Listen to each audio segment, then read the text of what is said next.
मुख्तार अंसारी परसों जिसकी मौत हुई है का बहुत खूंखार माफिया सरगना था। उसके जो दादाजी थे डॉक्टर एम ए अंसारी, वो आज़ादी की लड़ाई के समय कांग्रेस अध्यक्ष हुआ करते थे, गांधी जी के सहयोगियों में से थे। दिल्ली में उनके नाम पर डॉक्टर अंसारी मार्ग है।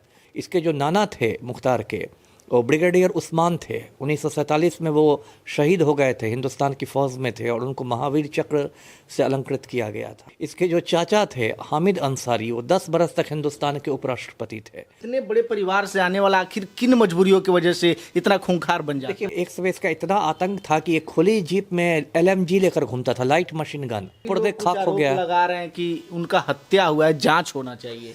नहीं, जांच तो देखिए, जांच तो होगी ही होगी, इसलिए क्योंकि इतने खूंखार जो माफिया डॉन रहते हैं, ये यदि दिन दहाड़े भी चौराहे पर भी किसी की हत्या कर देगा ना, हजारों लोगों के बीच, तो कोर्ट में आपको गवाह मिलना मुश्किल हो जाएगा। ये जो मोदी जी इतनी ऊंची ऊंची बातें करते हैं, अमृतकाल की बातें करते हैं, उनके NDA गठबंधन से, शिवहर से कौन प्रत्याशी है? लवली आनंद प्रत्याशी है, जो एक खूनी की पत्नी है। मुख्तार अंसारी का तो नाम आप लोगों ने सुना ही होगा, जो उत्तर प्रदेश के गाजीपुर जिले में जन्मे थे और उनके परिवार को काफ़ी ज़्यादा लोग प्यार दुलार देते थे, क्योंकि उनके परिवार के जो लोग थे वो भारत में काफ़ी अपनी अहम भूमिका निभाए थे। लेकिन उतने बड़े परिवार से आने वाले मुख्तार अंसारी आखिर एक गैंगस्टर क्यों बन गए और अपने देश के अन्य क्षेत्रों में इतना बड़ा अपराध की दुनिया का बादशाह कैसे बन गए? इस मुद्दे पर बात करेंगे। अभी हमारे साथ पूर्व IPS अमिताभ दास जी हैं, बातें करेंगे। बहुत बहुत स्वागत है सर आपका। धन्यवाद आपका। सर, ये बताइए कि आखिर इतने बड़े परिवार से आने वाला एक लड़का, उसको शिक्षित होकर के बड़े पद पे जाना चाहिए था, कैसे एक गैंगस्टर बन सकता है सर? अब इसी पर एक कहावत है ना, डूबा वंश कबीर का उपजा पूत कमाल। बिल्कुल, कमाल ने पूरे कबीर के वंश को डुबो दिया था। तो अब वही बात कहूँगा। अब दर्शकों को मालूम होगा, ये तो मुख्तार अंसारी परसों जिसकी मौत हुई है, ये ईस्टर्न यूपी का, जिसको पूर्वांचल कहते हैं, उसका बहुत खूंखार माफिया सरगना था और पिछले 18 बरसों से विभिन्न जेलों में बंद था और अभी हाल के दिनों में बांदा जेल में बंद था। उसकी तबीयत खराब हुई, उल्टियाँ हुई, बेहोश हो गया, उसको अस्पताल ले जाया गया और वहीं उसकी मौत हो गई। अब इसके बारे में बता दूं, ये कितने महत्वपूर्ण परिवार का था। इसके जो दादाजी थे डॉक्टर एम ए अंसारी, वो आज़ादी की लड़ाई के समय कांग्रेस अध्यक्ष हुआ करते थे, गांधी जी के सहयोगियों में से थे। दिल्ली में उनके नाम पर डॉक्टर अंसारी मार्ग है। इसके जो नाना थे मुख्तार के, वो ब्रिगेडियर उस्मान थे। 1947 में वो शहीद हो गए थे, हिंदुस्तान की फौज में थे और उनको महावीर चक्र से अलंकृत किया गया था। इसके जो चाचा थे हामिद अंसारी, वो 10 बरस तक हिंदुस्तान के उपराष्ट्रपति थे। तो इतने बड़े ये परिवार से आया था, लेकिन अब वही है, भटक गया रास्ता और बहुत खूंखार माफिया डॉन था। और मऊ से, यूपी में मऊ है, वहाँ से 5 बार ये विधायक भी रहा था। अभी भी इसका परिवार राजनीतिक रूप से मजबूत परिवार। इसका एक भाई अफजाल अंसारी है, वो गाजीपुर का सांसद है। इसका बेटा अब्बास अंसारी मऊ का विधायक है। इसका भतीजा ये है उमर अंसारी, वो मोहम्मदाबाद का विधायक है। तो उस क्षेत्र में जो गाजीपुर, मऊ वगैरह है, बांदा, वो सब में इसकी बहुत अच्छी पकड़ रही है। तो इतने बड़े परिवार से आने वाला आखिर किन मजबूरियों की वजह से इतना खूंखार बन जाता है? देखिए, मजबूरी कुछ नहीं रहती है। मजबूरी कोई, आपको दाल रोटी की तो मजबूरी नहीं थी कि पापी पेट का सवाल था इसलिए आप माफिया बन गए।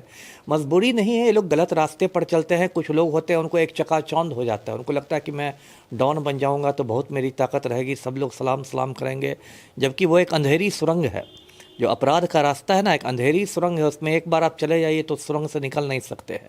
लेकिन ये बात बहुत लोगों को नहीं समझ में आती। उनको लगता है कि एकदम डॉन सोचते हैं तो सीधे उनको अमिताभ बच्चन याद आता है, फिल्म में तो डॉन वही बनता है, या शाहरुख खान याद आता है। उनको लगता है कि बहुत शांत से रहूँगा, एकदम दुबई में विला रहेगा, स्विमिंग पूल के बगल में विस्की पीऊँगा, आसपास 2-4 लड़कियाँ रहेंगी, लंबी कार में घूमूंगा। तो इस तरह का लोगों को, एक युवा वर्ग में बहुत लोगों में वो भटकाव आ जाता है, जबकि मिलता कुछ नहीं है। अब यही यदि ईमानदारी के रास्ते पर चलता तो एक अलग बात होती है ना। इस देश में तो देखिए, गरीब मछुआरा के घर में अब्दुल कलाम साहब पैदा हुए थे और हिंदुस्तान के राष्ट्रपति बन गए, भारत रत्न मिल गया। तो इनको सही रास्ते पर आना चाहिए था, अपने परिवार की भी तो लाज रखता।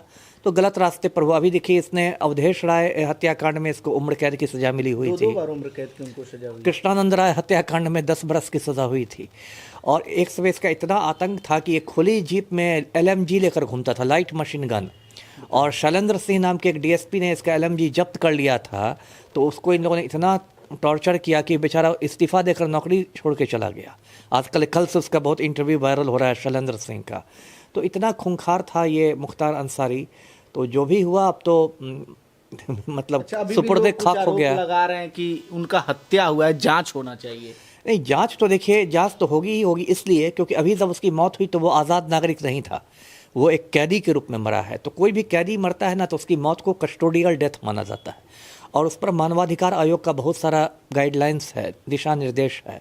जैसे कि कोई भी कैदी की इस तरह से मौत होती है तो एक मेडिकल बोर्ड के द्वारा ही इसका पोस्टमार्टम होता है, मतलब अकेला डॉक्टर पोस्टमार्टम नहीं कर सकता है, मेडिकल बोर्ड होता है जिसमें कम से कम 3 डॉक्टर रहने चाहिए। 2.5 घंटा पोस्टमार्टम चला। हाँ, और उस पूरे पोस्टमार्टम की वीडियो रिकॉर्डिंग करानी अनिवार्य है। ये सब मानवाधिकार आयोग का गाइडलाइंस है, इसको बहुत सख्ती से पालन किया जाता है।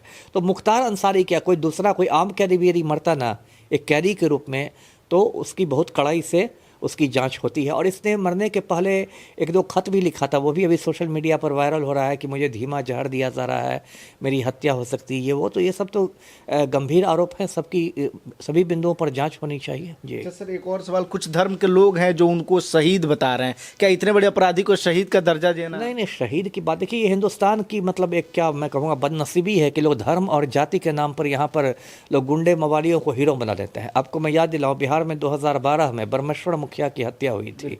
रणवीर सिन्हा का सरगना था, बिहार का मतलब सबसे खूंखार आतंकवादी था जिसने बड़े बड़े नरसंहार किए थे। और जब ब्रह्मेश्वर मुखिया की शव यात्रा निकली थी 2 जून 2012 को पटना में, तो ऐसे हज़ारों लोग मोटरसाइकिल पर हो कर रहे थे, लगता था कि महात्मा गांधी शहीद हो गए हों। तो ये बिहार की मतलब बिहार क्या कहें, पूरे हिंदुस्तान की ये बदनसीबी है कि यहाँ लोग जाति धर्म के नाम पर कूदने लगते हैं। अब बहुत सारे मुसलमानों के लिए शहाबुद्दीन हीरो रहेगा, बहुत सारे राजपूतों के लिए आनंद मोहन हीरो रहेगा, भूमिहारों के लिए अनंत सिंह हीरो बन जाएंगे, पिछड़ों के लिए अशोक महतो हीरो बन जाएंगे। तो ये देश का दुर्भाग्य है। और सबसे बड़ी बात कि इसको हिंदू मुसलमान के चश्मे से नहीं देखा जाना चाहिए। जो मुख्तार अंसारी है, इसके गैंग का जो सबसे खूंखार शूटर था, वो हिंदू था, मुन्ना बजरंगी नाम था। अभी खुद उसकी 4-5 साल पहले जेल में हत्या हो गई। मुन्ना बजरंगी से ही इसने कृष्णानंद राय की हत्या करवाई थी। तो ऐसी भी बात नहीं कि मुख्तार अंसारी के गिरोह में सिर्फ मुसलमान ही थे, उसमें बड़ी संख्या में हिंदू भी शामिल थे। आजकल लोग हर चीज़ को हिंदू मुसलमान के चश्मा से देखने लगे हैं। देखिए, अपराधी अपराधी होता है, वो हिंदू हो, मुसलमान हो, ब्राह्मण हो, दलित हो, अगड़ा हो, पिछड़ा हो, वो क्रिमिनल है, वो समाज को नुकसान पहुँचाएगा। अच्छा, एक आप कानून के अच्छे जानकार हैं, एक थोड़ा इतने बड़े अपराधी को इतनी बाद सजा देना, कानून क्या अपना यही कहता है कि इतने बड़े अपराधी को इतना दिन छूट दिया जाए? आखिर बीजेपी की सरकार है, तभी उनको क्यों गिरफ्तार किया गया मुख्तार अंसारी को? नहीं, देखिए, कानून में तो बहुत सारे मतलब आप कह सकते हैं लूप होल्स हैं, बहुत सारी चीज़ें हैं। देखिए, आप मतलब प्रैक्टिकल बात मैं कर रहा हूँ, किताबी बातें तो अलग है ही, लेकिन प्रैक्टिकल में आप बताइए, इतने खूंखार जो माफिया डॉन रहते हैं, ये यदि दिन दहाड़े भी चौराहे पर भी किसी की हत्या कर देगा ना, हज़ारों लोगों के बीच, तो कोर्ट में आपको गवाह मिलना मुश्किल हो जाएगा। बिल्कुल, ये सच्चाई सच्चाई है ना। बिल्कुल, हम लोग देखे हैं सामने से, बहुत ऐसे गांव में होते हैं। किसको ये है कि वो डॉन के खिलाफ गवाही देगा, कल परसों उसके सारे बाल बच्चे सबका कत्ल हो जाए? किसको इतना पड़ा हुआ है? सारे लोग, और यदि पुलिस के सामने लोग गवाह दे भी देते हैं कि हाँ उसने मारा था, तो अदालत पहुँचते पहुँचते हॉस्टाइल हो जाते हैं, पक्षद्रोही हो जाते हैं। अदालत में कह देते हैं जाके कि पुलिस ने हमको डरा धमका के मेरा बयान दे लिया था। तो ये सब प्रैक्टिकल व्यवहारिक कठिनाइयाँ हैं। ऐसे बोलना तो बहुत आसान है कि क्यों नहीं सज़ा मिलती है, क्यों ये होता है, लेकिन व्यवहारिक कठिनाइयाँ हैं। तो पुलिस के साथ भी कठिनाइयाँ रहती हैं। पुलिस ने, आपने मर्डर किया, आपने ये किया, सब किया, लेकिन कानून में तो आपको सबूत खोजा जाता है ना। गवाह चाहिए, सबूत चाहिए। अब उसके पिता कोई गवाही नहीं मिलेगा, सबूत के अभाव में एकदम बाइज्जत बरी हो जाते हैं ये लोग।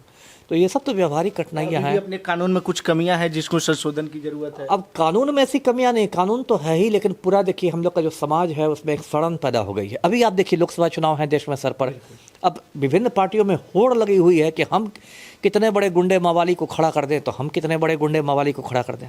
अभी एक अशोक महतो इतना बड़ा क्रिमिनल है ना, 18 वर्ष जेल में रह के छूटा है, तो लालू ने कहा कि जाओ शादी करो, तुम्हारी पत्नी को हम ये टिकट दे देते हैं। अशोक महतो ने 60 वर्ष की उम्र में शादी की, अब मुंह दिखाई में अपनी दुल्हन को लेकर लालू यादव के पास आया, लालू ने मुंह दिखाई में उसको सिंबल दे दिया, जाओ लालटेन छाप पर लड़ो मुंगेर। ये जो मोदी जी इतनी ऊंची ऊंची बातें करते हैं, अमृतकाल की बातें करते हैं, उनके एनडीए गठबंधन से, शिवहर से कौन प्रत्याशी है? लवली आनंद प्रत्याशी है, जो एक खूनी की पत्नी है ना, आनंद मोहन की पत्नी है।